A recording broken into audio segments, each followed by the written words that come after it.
welcome to track one. Lovely to sort of see you all a little bit spread out. Can you all stand up, please? I know it's day 2. I know we've nearly finished. We all stand up. Great. Stay standing. Come on, up. Stay standing if you've listened to a podcast in the last week. Okay. Stay standing if you've listened to a news podcast in the last week. Okay, so pretty much 80% of you, so you can all sit down. So this is our topic today. We're going to be talking about news podcasts, and particularly a specific news podcast that's made quite a splash in the UK. It's called The News Agents. We've got a brilliant panel to talk about it. We've got the CEO of the production company that makes it, Persophonica, Dino Sofos. And we've also got Vicky Etchells, who heads up Global's news and factual podcasting unit. So the perfect people to talk about this subject. But I know that some people in the room might not know what this podcast is. Give us a quick outline. The News Agents is a daily news podcast. It's at least 30 minutes long. We publish by 5 p.m. every day, so it's there for your commute home. And it is hosted by Emily Maitlis, John Sopel, and Lewis Goodall, who are superb journalists. And the proposition of the News Agents is that it's not just what has happened in the news. It's not breaking news. It's not, here is your raft of news agenda.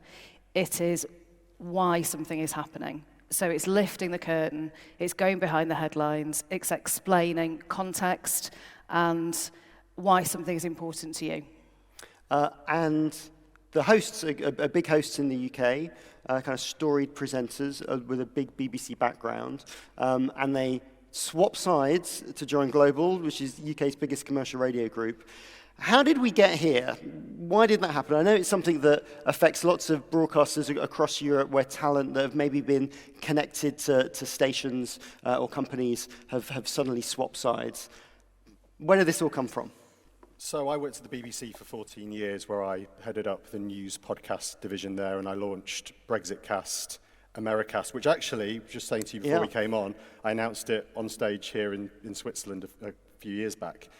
So when I left the BBC, I could tell Emily and John were getting itchy feet, as are lots of presenters at the moment. And they'd really enjoyed presenting Americast, which was about US politics. It was weekly. And what was their regular BBC jobs? So Emily was the main anchor on Newsnight, which is a flagship TV news show at night time, and John was the North America editor for the BBC. Right, so big jobs. Big jobs, huge jobs, and they'd been at the, I think John was at the BBC before I was born, so it was quite, been there for a long, long time. And Emily and I initially had a chat and just said, look, we really enjoyed the podcast. It was the thing about their day that they just got the most audience response from. When they were walking down the street, nobody stopped them and said, hey, I loved your report on the 10 o'clock news last night. It was like, I'm listening to the podcast, I love it. So I said to Emily, look, I think there's a gap in the market. I know what we're sort of doing a daily at the BBC, but I think there's a gap in the market for you guys, huge talent to do really sort of punchy analysis, kind of unshackled a bit from the BBC and the kind of strict guidelines that you have there. Still being fair and balanced, but just a bit punchier. And she said, yeah, I love it. Called John up, who was on a flight to see his family in Australia, and he said, yeah, I love it. So we, as a kind of new independent production company, doing a daily news or any daily podcast, and news especially, the infrastructure you need around that, I kind of very quickly realized we needed a big, ambitious partner to deliver it. So I emailed James Rear, who was here yesterday, and said, can we go? Was that first email? It was, actually. Was there a short list of maybe some other places? We were speaking to a couple of people, but it was clear, speaking to James, that he shared our ambition, that this needed to be, and we'll come on to talk about this, but launching a podcast these days in a crowded marketplace is not just about launching a podcast and crossing your fingers, hoping for the best. I had to launch a brand. So, James said, I love it, let's do it. And I think we had the meeting straight after Christmas, and we'd signed by February. Right. So it happened very, very quickly. And it surprised the BBC bosses, didn't it, that they were off? Yeah, it surprised a lot of people, and I think it was a bit of a snooty reaction. They're leaving to present a podcast. Podcast? Oh, wow. What's that? And Emily in the photo shoot wore a jumper that said, "Oh!" exclamation mark on it. People were surprised. But look, you're going to hear from the presenters in a bit. They absolutely love it. And, it's done incredibly well. I think today we're announcing that we've done 24 million downloads in 7 months, which is... Congratulations. Thank you. It's for us, that's an incredible achievement. When I was at the BBC with Brexitcast, Newscast, and various other podcasts, I did 85 million downloads in 4 years. So 24 in 7 months is just incredible. And I think it says a lot about the podcast market. But to have created the UK's biggest daily podcast, not even just news podcast in that time, is something we're really proud of. And it's a testament to our team, the team at Global, and the whole brand that we've created. Well, we're going to talk a bit more about branding and marketing, how to launch something. I'm keen to maybe try and get into some budgets because they're not inexpensive presenters. This seems quite a large thing to do. But as you said, why don't we hear from some of the presenters themselves? So if we can pop that on the screen, that'd be lovely. Here we go. The newsagents. Going to pop it on the big screen? Lovely. The newsagents. Hello, Radiodays Europe. It's Emily, Lewis, and John. We are obviously stuck in a studio in London, although our editor and editors have made it out to Prague. Who are the idiots here? Yeah, when we started, we didn't know what we were getting into. We've just had a guest in the studio who said, "Oh, it's a bit risky, that, wasn't it? It was a bit risky. You all left really good, solid jobs, at the top of the media, just to start a podcast." And we went, "Yep." Do you know what you're doing? Nope. Have you kind of enjoyed what you've done so far? Yeah, actually. And it has been a revelation that something that seemed to have, I don't know, been forged in the ether without any rules or anything set down. That's somehow, our way of saying that we make it up as we go we along. do. There which is is no pretty method accurate. and lots of madness. Yeah, I mean, look, although I don't like it with those people who don't complete the story, they say it's very risky, wasn't it? And then there's just silence. But I think we're all pretty content, and it's been such a challenge to sort of reinvent, because in a way we've all worked on daily news shows, but this, on the face of it, it could feel familiar, but it actually feels so different. Just the way that it's produced, the timescales are so different, and also the opportunity to attack the news in a slightly different way, in a more informal register. It's delightful. It's really interesting. Yeah, and that's the thing, that if you're doing the daily news, whatever the big story is, it's pretty obvious what the big story is. It might not be interesting. There might not be much to unpack about it. If you're doing a podcast, you think, what are the really interesting... If, there's a news story, but have we got anything to say on it? No. Well, let's not do it, because we've got to add something that will make people think, I'm a bit smarter maybe as a result of having listened to this, or you've given me a dimension that I hadn't thought of before, and that's what we're trying to do, I think, on a daily basis. I also think the interviews in the studio, in a podcast studio, feel totally different because we worked, I think, in places or in sort of rigid formats. There was a sort of machine gun aspect to it where it was in a specified format. You had 4 minutes, the guest is wheeled in, you go for it, they're wheeled off, and that's the end of the exchange. And there's a grammar to it, right, as well, isn't it? It's like, are you really telling me, or do you really expect us to believe that, right? And there's a dance to it, and it's familiar to the audience and to you. Yeah, and say to the next person, but they've just said that. Yeah, exactly. We've sort of thrown all that away, haven't we? Yeah. We've tried to have human being conversations. Yeah. And it's so much more interesting that if you're sitting down with a politician, our job is still to hold them to account, but it's not like we're trying to beat them over the head. We're trying to say, come on, just tell us. Let's have a chat about this. And we've got far more revealing stuff from the guests that we've had on than I think the conventional news shows do. And I think the Daily News podcast is also, the other critical thing, is reaching an entirely different demographic from, our careers in BBC News, where, frankly, everyone was over 60 who would be listening to the TV news in the evening or listening to the radio show in the morning. podcasts, young people are stopping us and saying, oh, I loved what you did on the podcast last night. And the very fact that you're watching this in this way and that we're in this studio speaks to something else that I think has been exciting and interesting, which is to make a daily news podcast show truly multimedia, to also do our own reporting and our own stuff out on the road as well. But also, in terms of the social impressions and having that proper multimedia approach, thanks to the amazing team on the news agents, it's really working. And what we've found now, and this is what I like to think of as the tipping point, is that when we first started out, I thought we would be breaking our backs trying to get guests to come on. Oh, let me explain what we do. We are doing this. It will be fun. Now we get people calling us. We get senior politicians. We get leaders, a leader of the opposition. We've had the Chancellor, you name it, coming on and saying, I think I'd like to do you. Can you fit us in? And that's a great place to be. And people with amazing personal stories about as Yeah. well. We did Iran yesterday, and the guy who came in had spent 4.5 years in prison in Tehran and talked about the kind of ordeal that he went through. It's not just about politics and policy. We want to cover a wide area of human life and experience on this podcast, and we've got the space to do it. And take the mickey out of each other. Well, it's good because fundamentally we can't stand each other, so Can I go now? it's really good that we're able to I'm just sort of going. I've conceal had that. enough. Bye. Bye. Vicky, Dino, have a Pilsner on us. I mean, they brought up lots of topics there for us to talk about. I mean, they seem to be having a good time. They are. Yeah, they genuinely are. How important actually is that to the success of a podcast? Oh, it's crucial, isn't it? The dynamic between the three of them is the thing that brings it alive. It's the thing that makes it different to, anything else that's out there for the audience, crucially, but also for guests that come in. It's one of the reasons that people enjoy coming in. They're great to be around. They do genuinely like each other and get on. They can flex that muscle more as well. They can express more personality. They can have more of a joke. They can have a laugh together. They can disagree. They can have an opinion that is different to each other. All that adds to the magic and creates the magic that comes out in the podcast. And when guests come into the studio, that's what they feel as well, which is why we get brilliant high-profile guests. Well, we're going to play a clip from a guest in a moment. We obviously heard from Dino the kind of setup from his end.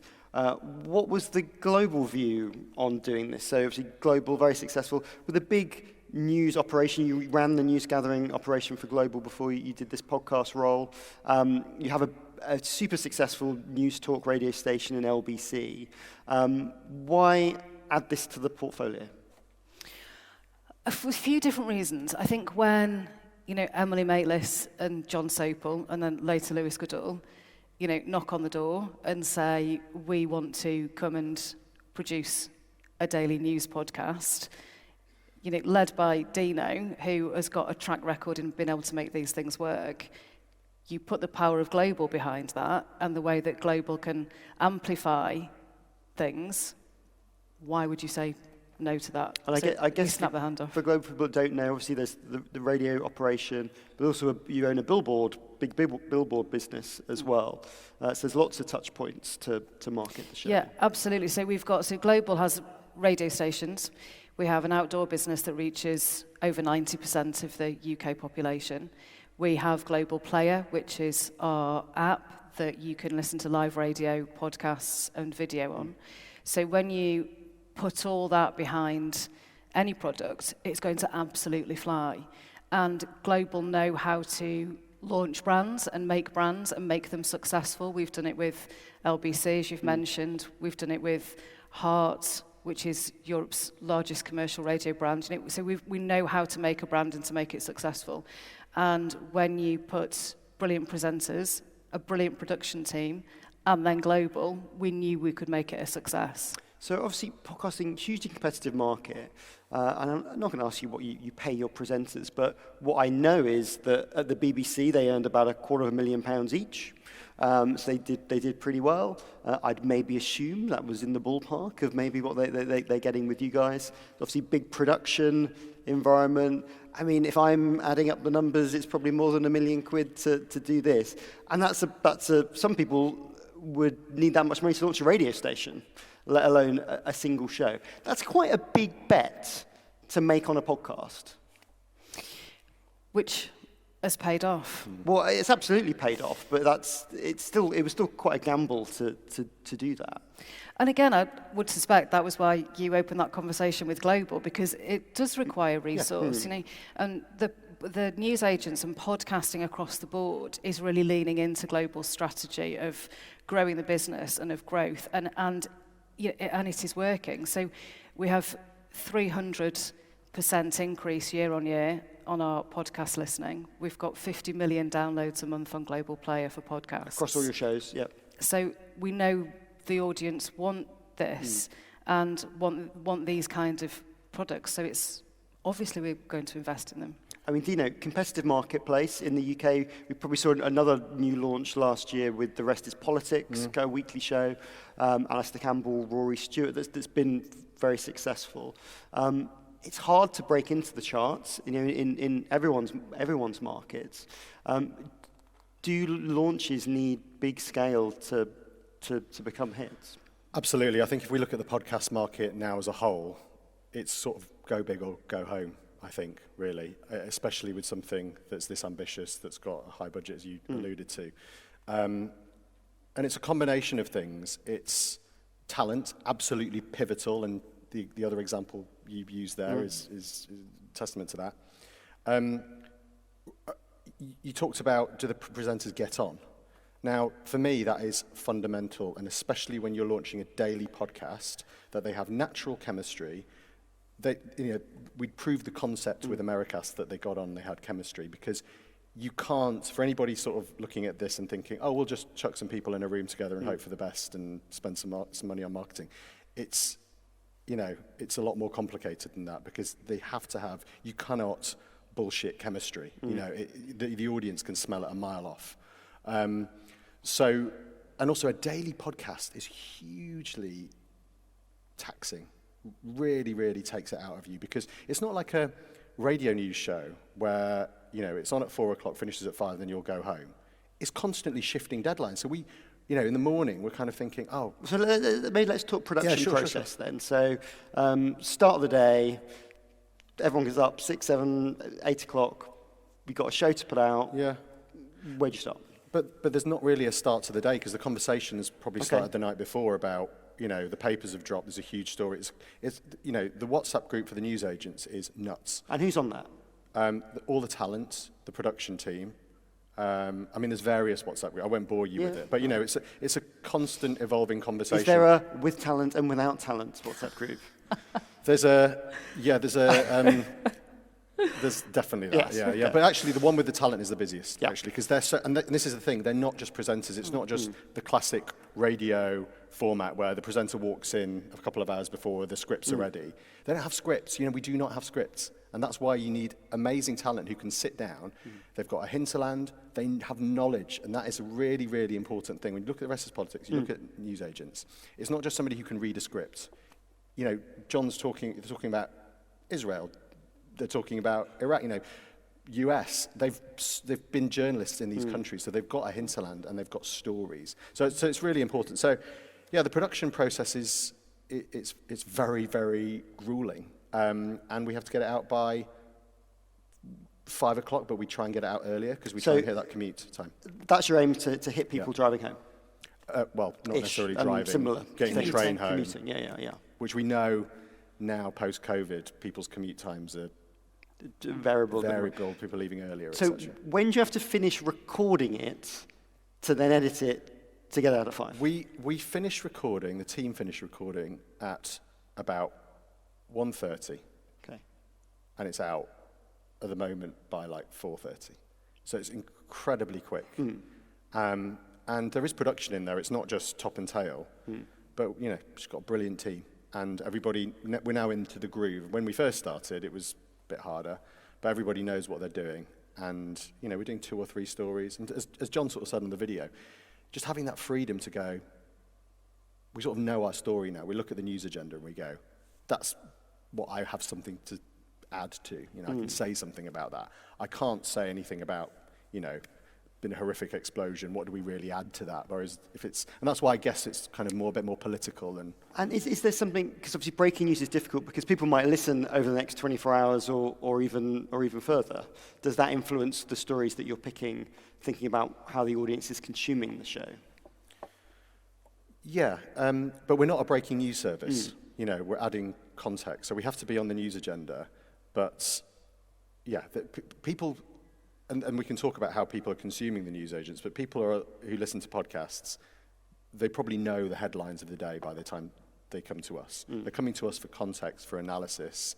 Why does this matter? Why has Rishi Sunak done that? How is the budget going to affect me? And how involved, talking about the Princess being quite involved, guest booking is really interesting at radio stations and podcasts. Is that kind of production-led? Who kind of gets involved with that? Do the presenters get involved in that? Because obviously they've got relationships too. Absolutely. I mean, they're texting people all the time, And as Emily said, I think at the start they were a bit worried, going, how are we going to compete with, the Today programme, or how are we going to compete with Newsnight? But did that make them more hungry? Yeah. Yeah.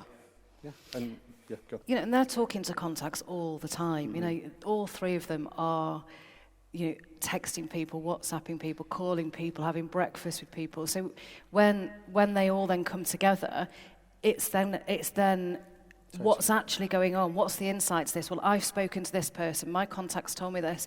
So between the three of them, we end up with a real breadth of what's going on in the inside of something. And that's what you can then, that's then the appeal, isn't it? Is one of the WhatsApp channels just a gossip channel? I mean, a lot of it is gossip, but just an example of that, I think John was talking about, I've been speaking to somebody very senior at a major tech platform. I won't mention the tech platform, but it was somebody very senior at the major tech, heading the global operation, and he'd had breakfast with him that morning. So he's able to come into the newsagents and tell you what people are saying at the decision makers, people at the top of the country. Senior Tories, when Emily will say, I've spoken to a senior Tory, I'm like, that's the ex-Prime Minister, I know who you've spoken to. So you're getting really sort of unfettered, from the horse's mouth access. And that's why people are enjoying coming to podcasts, because they get under the bonnet of the story. And I think in your session yesterday, the boss of Radio France, I think it was sort of saying and I totally agree with this, it's not it's the difference between the sort of vertical and horizontal news, this kind of top-down approach. I'm going to sit here in a suit and tell you what the news is. And people are done with that now, I think, really. You're seeing traditional TV news bulletins, numbers are declining. People don't want to just know what is happening, they want to know why it's happening, they want context, they want analysis, and they want the presenters to talk like human beings. And I think that's kind of what we started with Brexitcast and Americast, was this kind of, loosen your tie, don't talk in this sort of weird news speak that human beings don't talk in. And I think in newsagents, that's even better. There's a bit of swearing, they just talk like they do in the pub, which is great. And it's a space as well that Global's really comfortable I was going to say, because LBC has elements of that. So Absolutely. This isn't a big shock to you guys. Not at all. It is a space that we're really comfortable in. And, it's been a new thing for Emily and John and Lewis to be able to kind of loosen the tie a bit and have a personality that they can express and have an opinion and have a view. We've been doing that for years at LBC. It's what, this is bread and butter. Our presenters, Nick Ferrari, James O'Brien, Sheila Fogarty, they have opposing views. And across the breadth of the day, you are exposed to all of those views, and as an audience you can find the space that you want to sit in and where you want to kind of agree or disagree. So this is something that Global is really comfortable and really good at. So to bring the news agents into that, and to bring Emily, John and Lewis into that is fantastic. And to be able to kind of see them sort of relax and have a laugh together and be able to disagree well is just superb. And that's still evolving, even now. We're only, 7 months in, and they're loosening up every day. They're discovering new tricks. They're flexing new muscles. It's great to see. Well, if you disagree or agree, I'll take a couple of questions from the audience in a bit. Easiest way to do it, if you open Swap Card, find the session, there's a green button, leave a comment or a question, and I'll put it to the guys. When we talk about guests, you had a great guest, a great get the other week. We had, in the UK, our big budget statement, and the Chancellor graced your Sofos. Let's have a look. The newsagents. By the way, I listened to your podcast on childcare with great interest, and it was about the time that we were making big budget decisions, and it was a time when I was really determined to do childcare if we possibly could afford it. And and I thought it was absolutely fascinating, some of the comments you made. If you look at what's happened in Sure Start centres, actually there has been investment.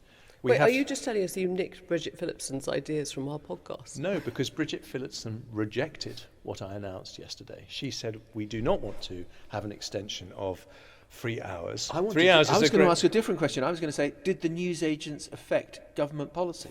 Well, I think That's the the headline we're newsagents, after. let me put it this way, the newsagents gave me very important ammunition as I thought about why it's so important.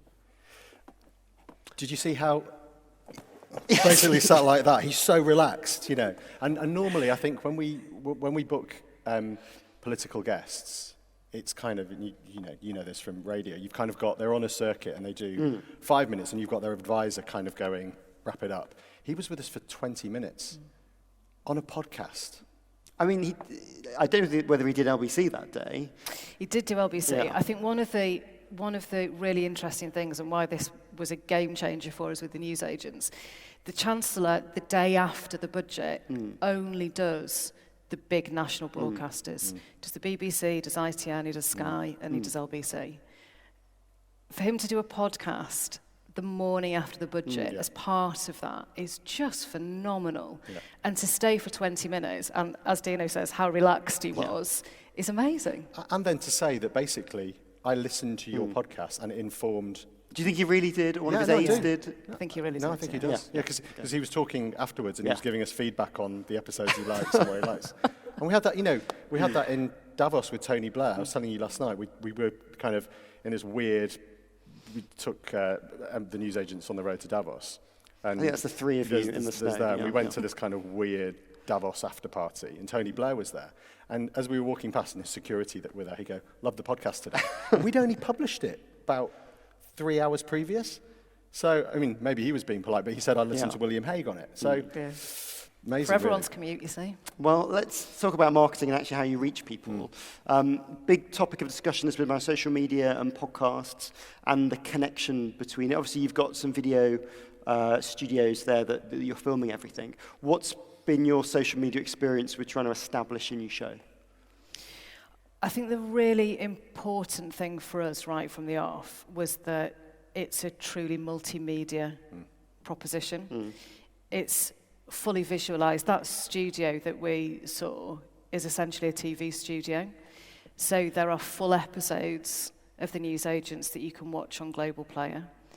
Everything is pushed out on social, so that's across. Which platforms are you concentrating on? TikTok is huge for us, but Twitter and Instagram really grab an audience as well. The thing that's really important about the social strategy for us is that people that may not listen yet to the podcast will bump into it on social media. So may see a clip of the Chancellor, of Tony Blair, a really brilliant moment from the presenters. John Sopel explaining what a contact of his had told him about why Qatar were saying, we really shouldn't have hosted the World Cup, this was a bad idea. Absolutely flew. So it might be that the audience see that and then think, do you know what, I'll go now listen to the podcast. Does it convert to listens? Can you track any listener conversion? It absolutely does, and I think this goes to a broader point about this podcast is not just commentary. We are setting the agenda with breaking news lines that then get picked up in the newspapers, that get, quote tweeted by big news journalists, ends up, regularly being kind of linked through to on the BBC News website or on TV News in the evening, because it's a brilliant quality clip that broadcasters won't hesitate to go, well, we're just going to put that in our bulletin. So it's about impact for us. Also, Lewis he was in Paris the other day. Yeah, so one of the things that's interesting about the podcast is there's quite a bit of original reporting in there. Absolutely, yeah. Which is something you don't necessarily have to do, and I'm sure is a pain in the arse to do as well. Why is that a part of it? When you've got a journalist like Lewis Goodall, who is superb on the ground and is brilliant at bringing stories to life, why would you not put him in the thick of, like the Paris protests, or lots of other stories that we can really get him out and and on the ground and digging at what's really going on. And again, we've got space for him to do more analysis around that. It's not just parachuting him in, a couple of minutes, parachuting him back out again. But and also, to be honest, they need to flex that muscle because that's what they've done. They're reporters. Yeah. So when Lewis came over and in the first conversation, he said, it's really important to me that I get out, and we'll say, well, look, that's absolutely going to be part of this proposition. We're not just going to be sitting there pontificating about the news. In terms of your conversion, so when we went to Davos and we did Keir Starmer, the leader of the opposition, that was one of the clips that went viral on social. And we know that day, I think it had over 1 million views on Twitter, and TikTok did really well. On that day, we had 2,500 new subscribers to the podcast, which is a huge conversion from social. So, yeah, absolutely works. And the team are brilliant at knowing what is going to fly. We've got a superb production team. We've got a great social editor, video editor. They know what to pull out that is going to attract the audience, and that's crucial. Right, lots of questions coming in. So we had a question about social media, which I think we've just done. What's the audience demographic for the show? That's from Eva. This is really interesting because what we're finding is it's drawing from right across the board, where, with our radio stations, we're really attuned to which demographic we're going after. The thing with the news agents is that it's attracting right across the board. We're drawing in that audience that everybody wants, which is that younger audience, and it carries right across the board. And I think that's testament to the presenters as well, because they attract different audiences. So, and that's why it's growing so fast. Yeah, definitely younger audiences, and I think it's decision makers, which is great. It's the kind of, as a news podcast that's generating news, you want to be hitting like kind of Westminster and the chattering classes. You want them to come in. Yeah, you want them to come in, but yeah, definitely younger. And you can see that from the communication we get when we request voice notes. It's a lot younger. And there's a question from Catcher that kind of touches on video, and we've talked about your use of video. That's quite a lot. That must take quite a lot of resource, and especially in that turnaround time, to make those videos and get them out. Is there a full-time producer on that? Videos are out before the podcast sometimes. Right. Actually, some of the first clip, I think, so it's kind of having that twin track approach to kind of, we've got the Chancellor on today. Here's the line that will tease you to listen to the podcast later. Yeah, it's not a massive team though. It's really small. I mean, it's Go on. Can you run through the roles? Yeah, depends how linear you want to get, but there's one social producer, one video producer. And they're in the studio when the podcast is being recorded, so they're in the gallery, so they know as things are happening what they're going to pull out later on, which helps for the quick turnaround. It's really lean, and I think it needs to be lean, because if you had too big a team, speaking from previous places I've worked, it can be hard to manage. So everybody knows their role, and they work very, very hard. Okay. Question from Martha.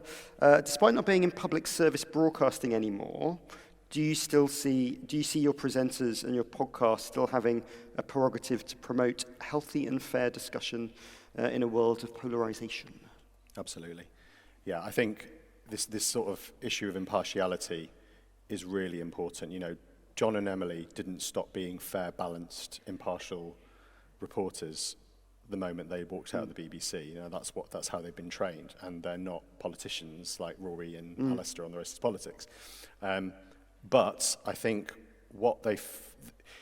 we sort of talk about kind of, impartiality 2.0, or what Emily calls muscular impartiality. Okay. Which is, to sort of say one person says this, the other person says that, make your mind up, is a cop-out, actually. And I think when you've got Boris Johnson in front of a committee the other day, kind of making a fool out of himself. And, we know he's a proven liar. And for the presenters to be able to say, he's lied on multiple occasions and call it how it is really important to our listeners, that we don't insult their intelligence by going, yes, but, on the one hand this, on the other hand that. So we're in a much better place. You've worked at a public broadcaster, and I think a lot of the crowd will be from public broadcasters. Balance is tough, and the response you get from the media if you do something, you're in a tough place. All these journalists are in a tough place. Yeah, and it's I worked at the BBC for 14 years, and having to tread that line is very hard. And when John and Emily presented Americast, it was tough. When there were things that sometimes you wanted to say about Donald Trump that you just couldn't because we worked at the BBC, and I totally understand that. And we're now not there anymore, and we have a bit more. The line is kind of, there's still a line, and we still want to present people with a range of views. We challenge Labour as strongly as we challenge the Tories on Brexit is a perfect example. Whereas other people sort of have ducked Brexit, I think, to be fair, we've tackled it head on, and we sort of challenge Labour on being too timid on it, and we challenge the Tories, the government, with the mess it's caused the economy. And we're able to do that, and we're really relaxed about it. It's so important, though, to be able to, things that are true and, credible and reliable, that is so important in the news space now. And to have journalists that are so experienced, let them do that. Let them say, that isn't true, and I'm going to hold your feet to the fire. And that's why doing our own reporting is important as well. So Lewis, other broadcasters weren't on the ground in Paris last Friday. Lewis was on the ground. He was telling you, as a trained, experienced journalist, this is what I'm seeing. These are the people I'm talking to. So he's not just making it up. It's or just talking about proper reporting. Yeah, or talking about it. Okay, question from Nick: how will you keep the podcast fresh and innovative in the future? How do you think it's going to evolve over time? This is a conversation that we're having all the time at the moment, isn't it? We are really ambitious. The presenters are ambitious. We're ambitious. Global is ambitious. So we've got really big, exciting plans for the next year. But it's a challenge, isn't it? Because we've launched this podcast. It's become so successful. As Dino said, 24 million downloads in 7 months. Incredible. What's the next thing? How do you keep that going? How do you keep growing? So it's a conversation that we're having all the time. But yes, we've got big, exciting plans for the next year or so. Yeah, I think for us, we look at that figure and the line. It's not kind of 24 divided by the number of episodes. It started here from nothing and has gone like that and continues to go on that trajectory. And I'm really interested in how do we. I think in news podcasting, there's people who are like junkies who listen to everything, and we've got those, and that's great. But it's about how we change people's habits, and this is in all these always-on podcasts that I create, Global create. It's about creating the habit and pulling more and more people in every day. So our ambition is to grow that number, to double it.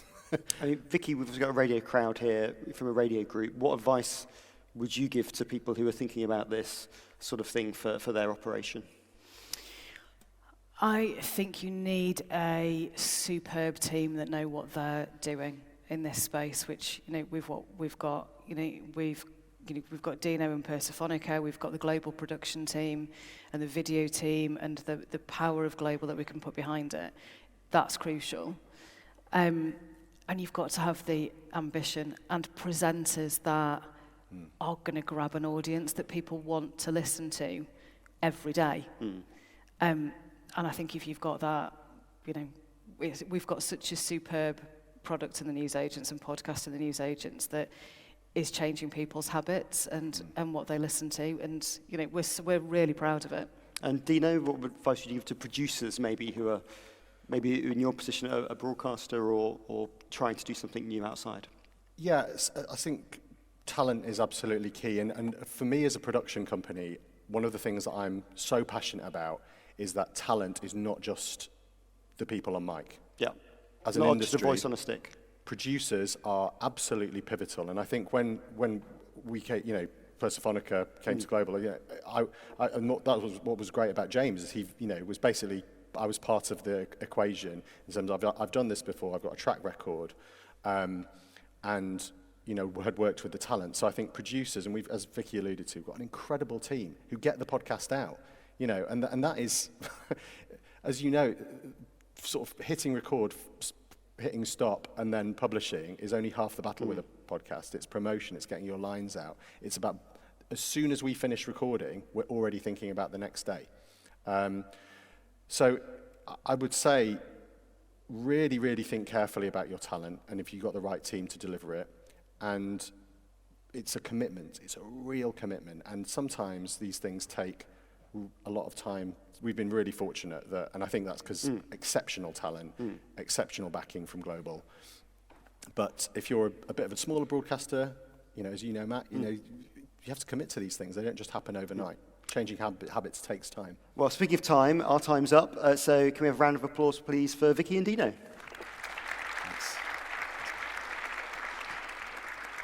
Thank you, Matt. We started in this room this morning with 3 young people saying they get all their news from social media, and there's a fantastic example of great journalists and great talent producing an amazing result, so congratulations. Time for lunch, an hour for lunch. When we come back in here this afternoon, we'll be talking about various topics, including the podcast of the year from Apple 2022. We've got the famous 30 Ideas in 45 Minutes session, and then our finale, where we'll be announcing where we're going to be for Radio Days in 2024. Enjoy your lunch. Thank you very much.